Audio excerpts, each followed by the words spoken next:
Corona काल 2020 के बीत जाने के बाद हर आम और खास व्यक्ति की जिंदगी धीरे धीरे पटरी पर लौट रही है।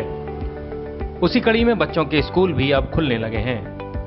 आगामी दिनों में कोरोना के नए स्ट्रेंथ और आर्थिक रूप से जूझ रहे मध्यम वर्ग को ध्यान में रखते हुए ब्रज के स्कूलों ने क्या रणनीति बनाई है, इसके लिए हमने पड़ताल शुरू की है, ताकि बच्चों के अभिभावकों और स्कूल प्रबंधन तंत्र के बीच की कड़ी बनकर दोनों के बीच सामंजस्य बिठाया जा सके। हमने स्कूलों से आगामी शिक्षा सत्र के लिए स्कूलों की प्लानिंग, कोरोना को ध्यान में रखकर की गई तैयारियों के बारे में जानकारी की।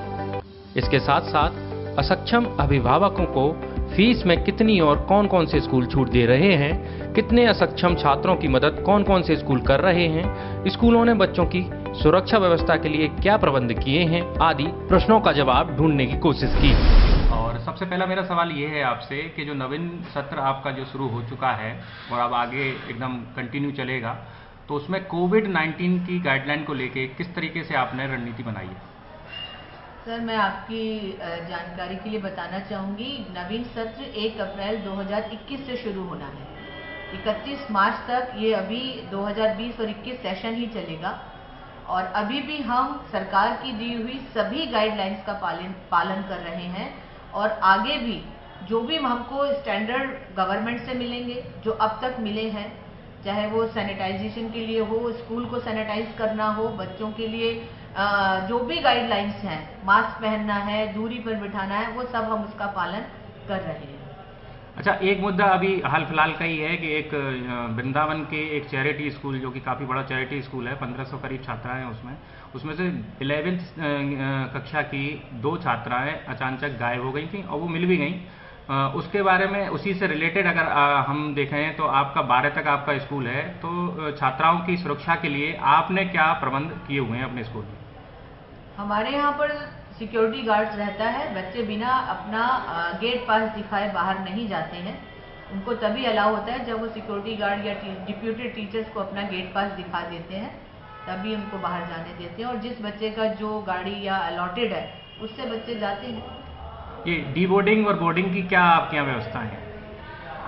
बस से जो बच्चे आते हैं और उनको बस छोड़ती है, उनकी क्या व्यवस्था है? बस में कोई सहायिका या सहायक वगैरह या कोई आपका स्टाफ रहता है? स्कूल में ड्राइवर के साथ में कंडक्टर्स रहते हैं, क्योंकि मेरा स्कूल 6 ऑनवर्ड है। जो 6 में बच्ची आती हैं वो लगभग 10 से 11 साल की होती हैं। उनको उनके स्टॉपेज पर जो हमारे फिक्स्ड स्टॉपेज हैं उन्हीं पर ही छोड़ा जाता है। कोई बच्चा स्टॉपेज बदल नहीं सकता।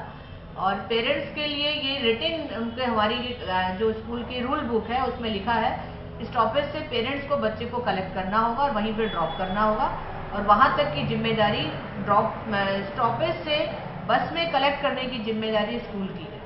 आपके यहाँ जितनी भी छात्राएं पढ़ती हैं उनके लिए और उनके पेरेंट्स के लिए आपके यहाँ काउंसलिंग की क्या व्यवस्था है? काउंसलिंग टाइम टू टाइम होती रहती है। हमेशा उनके साथ में बाहर से काउंसलर्स आते हैं, दिल्ली से। स्कूल में भी हमारे यहाँ वेलनेस टीचर रहते हैं, साइकोलॉजी सब्जेक्ट के टीचर हैं, जो जब जब जरूरत होती है उनको बुलाते हैं। हमारे अपने विद्या भारती एक बहुत बड़ा संस्थान है, उसके विशेष ट्रेंड लोग आते हैं और पेरेंट्स को करते हैं। हमारे यहाँ मदर्स का एक ग्रुप है जिसे मातृ भारती के नाम से बोलते हैं। वो पेरेंट्स भी हर सेक्शन से 4-4 मदर्स को सेलेक्ट किया जाता है और वो भी बच्चों के साथ में बैठते हैं, बात करते हैं और उस सबके जो भी रूल्स हैं जो उनका पालन किया जाता है। अच्छा, भारत सरकार और उच्च न्यायालय की जो गाइडलाइंस है कि जितने भी प्राइवेट स्कूल हैं उनको 25% आरक्षण गरीब छात्रों को और निर्धन छात्रों के लिए या जो सक्षम नहीं है उनके लिए है। आपके स्कूल में विगत वर्षों में कितने प्रतिशत छात्र छात्राएं निःशुल्क अध्ययन कर चुकी हैं और अब आगे कितनी करेंगी? सर, हर साल का डेटा तो देना मुश्किल है, लेकिन हमारे यहाँ हमारे जो विद्या भारती का लक्ष्य ही है कि शोषित वंचित छात्राओं को मुख्य धारा में लेकर आना। जो डिप्राइव वन है, जो बच्चे टैलेंटेड है, उनके अंदर कुछ क्षमता है, कुछ प्रतिभा है और वो कुछ कर सकते हैं, उनके लिए प्रति वर्ष हमारे यहाँ फीस माफ की जाती है। और हम तो अपने नगर में इस बात के लिए प्रतिष्ठित हैं, प्रतिष्ठित शब्द यूज किया है कि यहाँ पर छात्राओं की फीस माफ की जाती है। तो ये जेन्युइन केसेस को देखते हुए, सर्वे करवाते हुए हम छात्राओं की फीस माफ करते हैं। जैसा कि विदित है कि कोरोना काल में लोगों की आर्थिक स्थिति थोड़ी सी डाउन हुई है, थोड़ी सी क्या कहें तो अगर मध्यम वर्गीय परिवार जो हैं उनकी स्थिति डाउन हुई है, तो ऐसे में आपकी जो एडमिशन फीस है वो 20,000 के करीब है अभी फिलहाल में, 20,000 के लगभग, 15 से 20,000। आपको करेक्ट करना चाहूंगी, मेरे यहाँ इतना फीस बिल्कुल भी नहीं, आपने बहुत ज्यादा बढ़ाकर बोला। नहीं, 15 से 20,000, 15 से 20,000 एडमिशन फीस मात्र 5,000 रुपए है। नहीं, पूरा अगर टोटल अगर आपका देखा जाए तो 3 महीने का जिसमें आप बताया जा रहा है आपके प्रशासन की तरफ से, तो 15 से 20,000 के करीब पूरा स्ट्रक्चर बन रहा है। तो ऐसे में अगर कोई मध्यम वर्गीय जिसकी 8 से 10,000 रुपये भी सैलरी है तो कैसे वहन कर पाएगा, उन लोगों के लिए आपके यहाँ क्या व्यवस्था है? वो जितना कर सकते हैं, बाकी वो अपना रिमेनिंग लिखित परमिशन ले सकते हैं, एप्लीकेशन दे सकते हैं कि हम उसे कंसिडर करेंगे, हम इतना भी कर सकते हैं, इंस्टॉलमेंट में पेमेंट कर सकते हैं, वो भी एक उनका ऑप्शन है। और दूसरा हमने कहा जैसे कि आपको अगर जेन्युइन केसेस हैं उनके फीस माफ कैटेगरी में आते हैं तो उस कैटेगरी में भी उनको रखा जा सकता है। और आखिरी सवाल मैं ये पूछना चाहूँगा कि अभी वर्तमान में जो परिस्थितियाँ चल रही हैं उसमें आप बच्चों के माता पिता के लिए और बच्चों के लिए क्या संदेश देना चाहते हैं? वर्तमान परिस्थिति से आपका मतलब लॉकडाउन से है या? लॉकडाउन और अभी वर्तमान टोटल अगर ओवरऑल देखा जाए तो सामाजिक, सांसारिक और ये सारी चीजें। देखो, बच्चों को बहुत ज्यादा इतनी टेंडर एज है, संभालने की जरूरत है, उनको मेंटली स्ट्रांग करने की जरूरत है। यहाँ पर साइबर क्राइम की से जो टीम है उन्हें बताते हैं कि बच्चों क्या इस्तेमाल करना क्या नहीं करना, वो काउंसलिंग रहती है।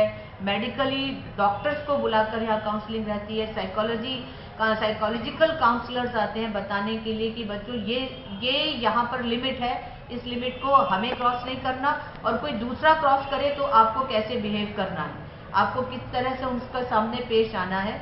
अब अपनी बात अपने टीचर को, यहाँ पर एक डिपार्टमेंट है जहाँ पर बच्चे आकर अपना बात कह सकते हैं। एक ड्राइव बॉक्स है, आप कह नहीं सकते हो तो आप बिना नाम के भी लिख कर डाल दीजिए उसमें, तो हम उससे भी उस बच्चे की प्रॉब्लम्स को समझ लेते हैं और उनकी दूर करते हैं, पेरेंट्स की काउंसलिंग करते हैं। तो ओवरऑल ये है कि समाज को हम इस समय पर जब सब कुछ बहुत एक्सपोजर हो रहा है, सब कुछ बच्चों के सामने है, उस समय पर संभाल के रखना पेरेंट्स के साथ और हमारी जिम्मेदारी को हम समझते हैं और उसे निभाते हैं। मैम ये पूछना चाहेंगे कि जो अभी वर्तमान स्थिति जो चल रही है कोरोना 19 की गाइडलाइन के तहत, तो आपका जो नवीन सत्र शुरू होने जा रहा है उसमें स्कूल प्रशासन की तरफ से क्या तैयारियां की गई हैं, क्या रणनीति बनाई गई है?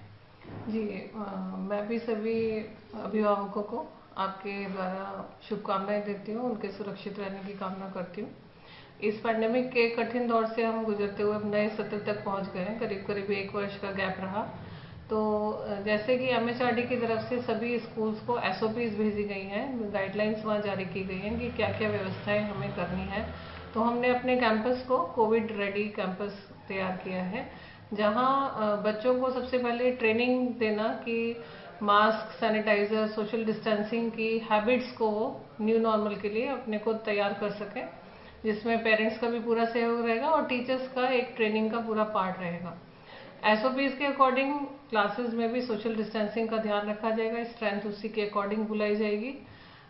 बच्चों को डेली ट्रेनिंग सेशंस रहेंगे ताकि उनके कहीं लापरवाही ना हो और उन चीज़ों को वो जल्द से जल्द सीख सकें, अपने आप को तैयार कर सकें इससे लड़ने के लिए।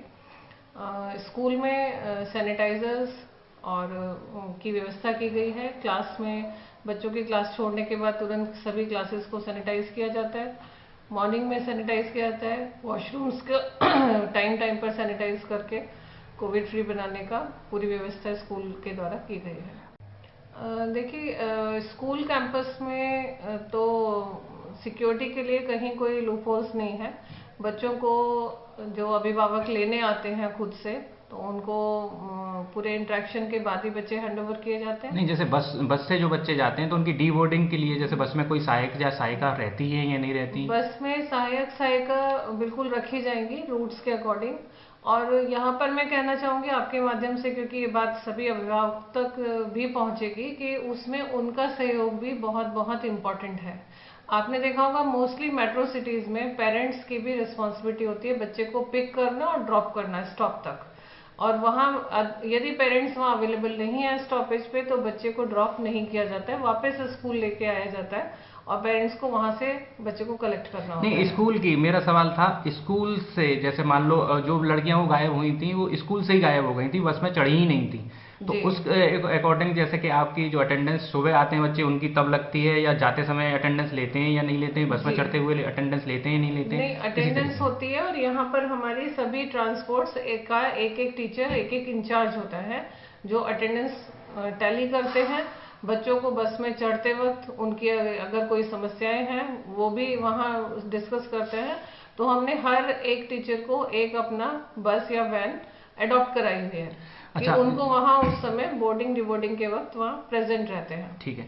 अच्छा, ये जो कोरोना काल अभी बीत के गया है, एक साल काफ़ी बुरा बीता है, व्यावसायिक रूप से भी, शिक्षण रूप से भी, तो इसमें जो मध्यम वर्गीय परिवार हैं उनकी आर्थिक स्थिति ठीक नहीं रही है, तो इसमें फीस से अगर आगे अगर सत्र अगर चलता है और जी। उसमें आपके फीस के रिगार्डिंग क्या रहेगा कि जैसे मध्यम वर्गीय परिवार हैं जो थोड़े असक्षम हैं उनके लिए आपकी स्कूल की तरफ से क्या व्यवस्था जी, रहेगी? कानावाकन चैरिटेबल ट्रस्ट इस सत्र में भी ऐसे अभिभावकों की पूरी सहायता की है और आगे भी करता रहेगा।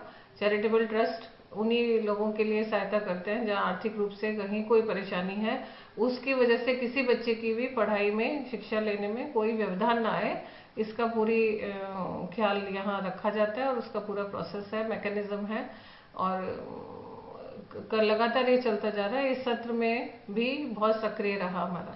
आपके यहाँ मतलब कितने प्रतिशत छात्र निःशुल्क अध्ययन करते हैं? प्रतिशत में तो सर जिस तरीके से पूरे प्रोसेस फॉलो करके जो गाइडलाइन दी गई है उसमें पेरेंट्स को भी सारी प्रक्रियाएं पूरी करके लाते हैं, तो हमारे यहाँ बच्चे हैं जो निःशुल्क पढ़ रहे हैं। काउंसलिंग के लिए क्या व्यवस्था है आपके यहाँ छात्रों के और अभिभावकों के लिए? हमारे यहाँ क्वालिफाइड काउंसलर हैं जो टाइम टाइम पर बच्चों के काउंसलिंग सेशन ऑर्गेनाइज किए जाते हैं। पेरेंट्स के लिए भी टाइम टाइम पर पीटीएम्स उनकी रिक्वायरमेंट पर्सनलाइज करके भी की जाती है और जनरल मीटिंग्स भी ऑर्गेनाइज की जाती है।